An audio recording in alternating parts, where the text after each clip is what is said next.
கிறிஸ்துவுக்குள் பிரியமான என் அன்பின் தேவஜனமே, மீண்டும் உங்கள் ஒவ்வொருவரையும் இயேசு கிறிஸ்துவின் பரிசுத்த நாமத்தில் அன்போடு வாழ்த்துகின்றேன், வரவேற்றுக் கொள்ளுகின்றேன்.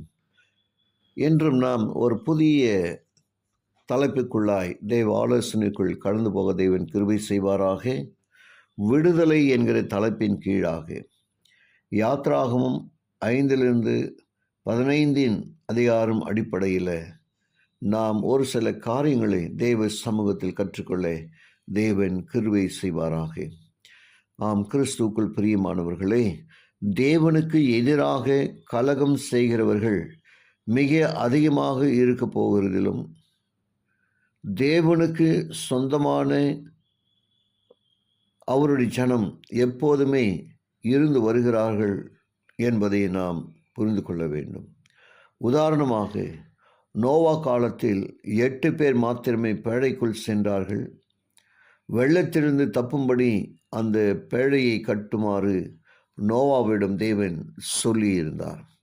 அதிகமாக அவபக்தி நிலவி வந்த ஒரு காலத்தில் ஏனோக்கு தேவனோடு சஞ்சரித்தார். ஆபிரகாம் தன் சொந்த தேசத்தை விட்டு கானானுக்குள் செல்லும்படி தேவன் அவரை அழைத்தார்.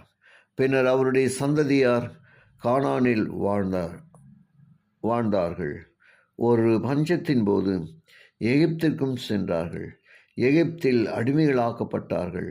எகிப்திய அடிமைத்தனத்திலிருந்து தேவன் எவ்வாறு விடுதலை செய்தார் என்கிற அற்புதமான சம்பவத்தை தான் யாத்ராகமம் 5-15 அதிகாரங்களின் அடிப்படையில் நாம் புரிந்து கொள்ள முடிகிறது. இஸ்ரவேலர் புத்திரர் பல வருடங்களாக எகிப்தியர்களுக்கு அடிமைகளாக இருந்தார்கள். தங்களை சுற்றிலும் விக்கிரக ஆராதனை காணப்பட்டதால் மெய்தேவனை குறித்த அறிவை அநேகர் இழந்தார்கள். அவர் கட்டளையை மறந்தார்கள்.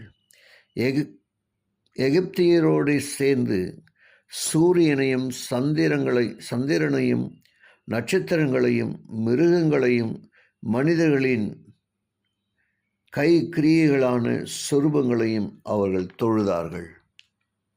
ஆனாலும் வானங்களையும் பூமியையும் சிருஷ்டித்தவரான மெய்தேவனை குறித்த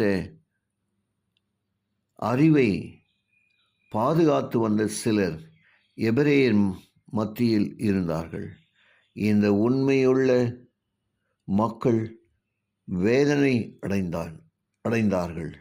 எகிப்திய அடிமைத்தனத்திலிருந்து ஆண்டவர் தங்களை விடுவிக்க வேண்டும் என்றும், சிலை வழிபாட்டிலிருந்தும் நாங்கள் பாதுகாக்கப்படும்படி எகிப்திலிருந்து தங்களை அழைத்து செல்ல வேண்டும் என்றும் துக்கத்தோடு அவரை நோக்கி கூப்பிட்டார்கள்.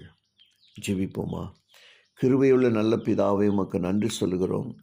உடைய வார்த்தையின் வழியாக என்ன நாள் நீர் எங்களோடு கூட இடைப்பட்டதற்கு ஸ்தோத்திரம் அப்பா. ஒரு புதிய தலைப்பின் கீழாக விடுதலை நாயகனாக கிறிஸ்துவை நாங்கள் காணத்தக்கதாய் விடுதலை தரும் ஆண்டவருடைய சமூகத்தில் எங்களை அர்ப்பணித்து ஜெபிக்கிறோம். கேட்டு ஒவ்வொருவரையும் ஆசீர்வதித்தள்ளும். இயேசுவின் வழியாக ஜெபிக்கிறேன் நல்ல பிதாவே, ஆமென்.